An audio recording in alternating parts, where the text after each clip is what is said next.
Caribbean uprisings, disturbances, call them what you will, started again. These were not people who were intimidated.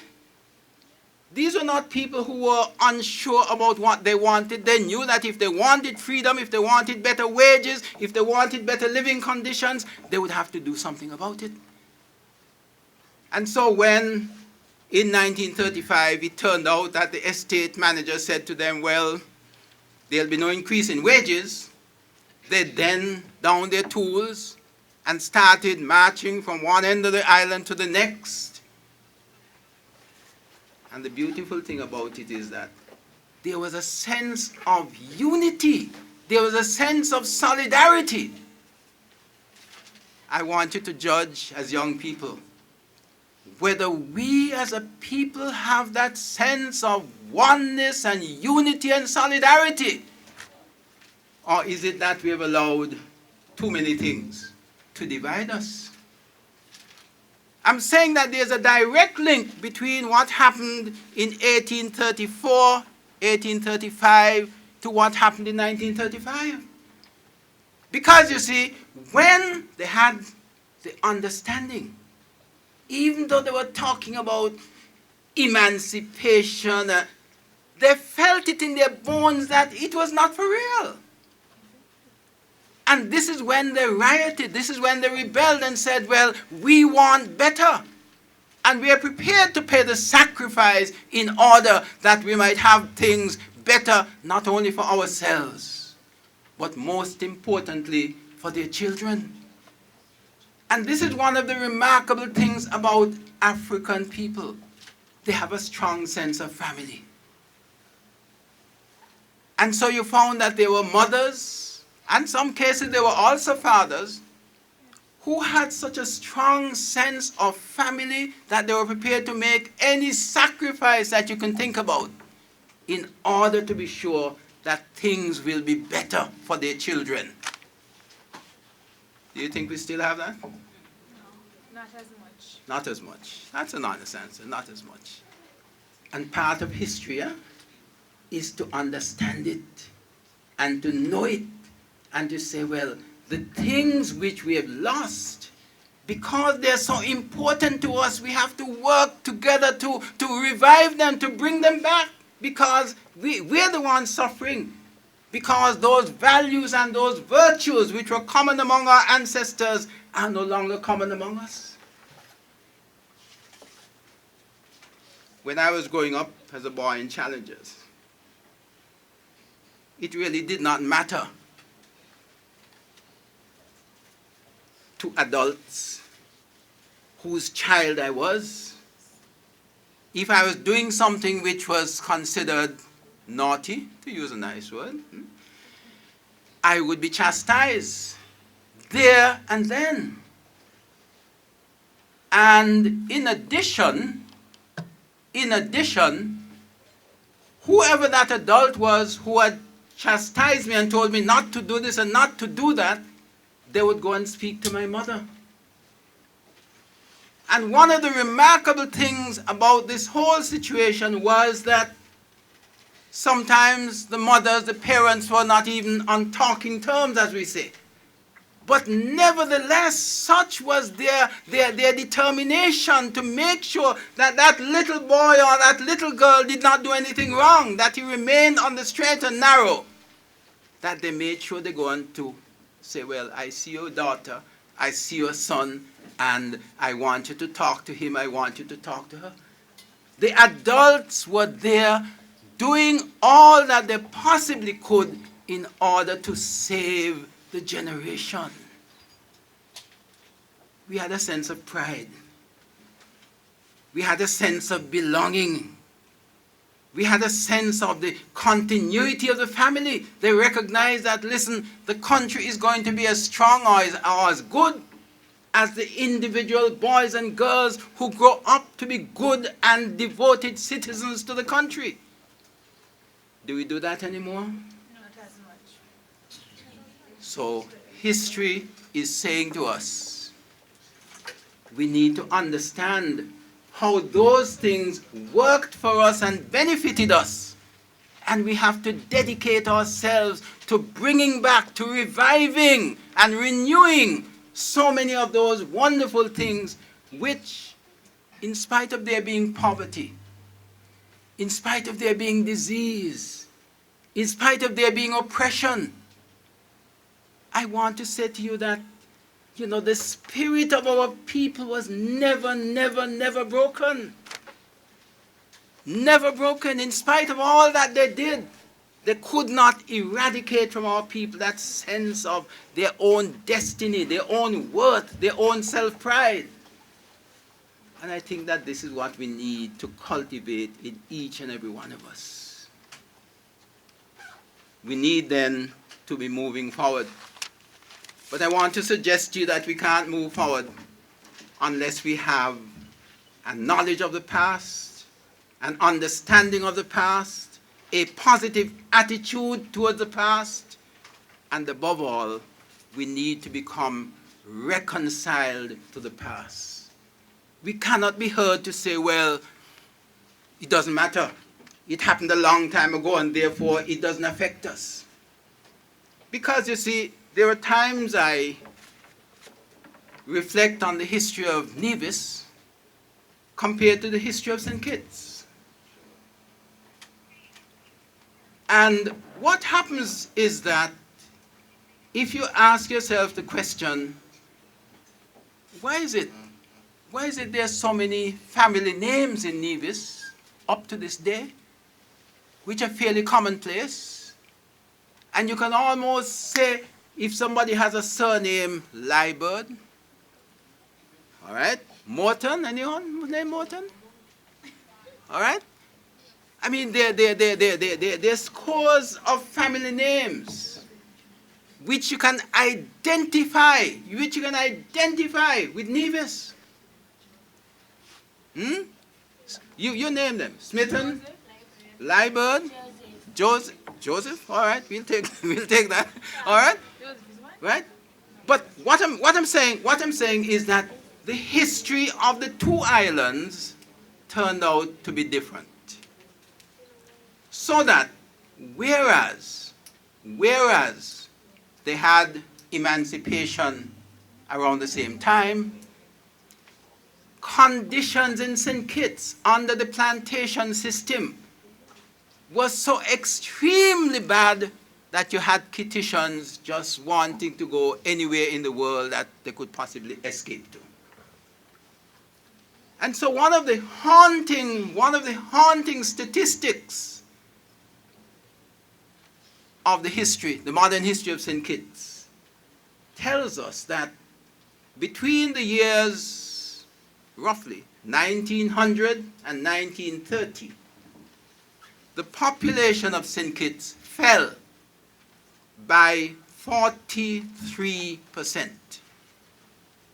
People were just going away. Wherever they could get to go, they were going.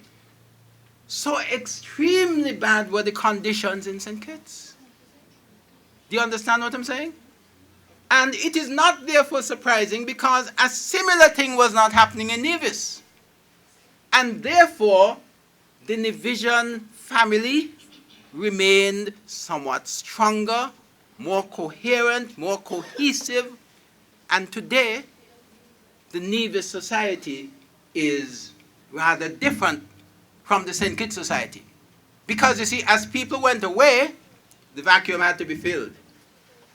And you found people coming in from Nevis, Anguilla, Antigua, and Dominica. Not to go any further because that was then the Leeward Islands colony. They came in and they filled the vacuum. And the point I'm making is that because of that emigration and because of this immigration to fill the vacuum, you're going to find that the stock, the citizen stock, if you will, of St. Kitts has been somewhat watered down, diminished. And what is the result? It means that Kittitians have tended to be not as patriotic, because a country losing almost 50% of its population, means that a lot of the people, the teachers, the farmers, the workers, whatever, they've all gone. And the country has lost a lot of its memory. Nevis has not been, affected in the same way. You ask yourself, why? I'm trying to explain that history affects us still. Because you see, whereas St. Kitts, because it was an extremely fertile island, because sugar and the plantation system were doing extremely well, the planters who owned all of these estates were determined just to dig their heel in and not to give way to any kind of peasantry. Because you see, in 1896, 1897, you had the Norman Commission coming to St. Kitts and making the recommendation that the plantation system should be modified in order to ensure that plantation workers were able to get some land of their own so that they could establish a peasantry. But that did not happen. It happened in Nevis, and so you're going to find that today the land tenure system in Nevis is very different from the land tenure system in St. Kitts. And if you want to help people to grow their pride, their confidence, their sense of self, let them have some land. Let them have title to land. Let them live on a piece of land knowing that nobody could chase them off of it. You go to Anguilla and you meet a man or a woman. They need not be dressed in any fancy anything, but they have such a rich sense, such a strong sense of self, because regardless of how they look or what you might think about them, they may have a few acres of land in some part of Anguilla. And that is what gives them pride and strength and a sense of their own individual personhood. So I'm saying that we need to become reconciled to our history and to recognize that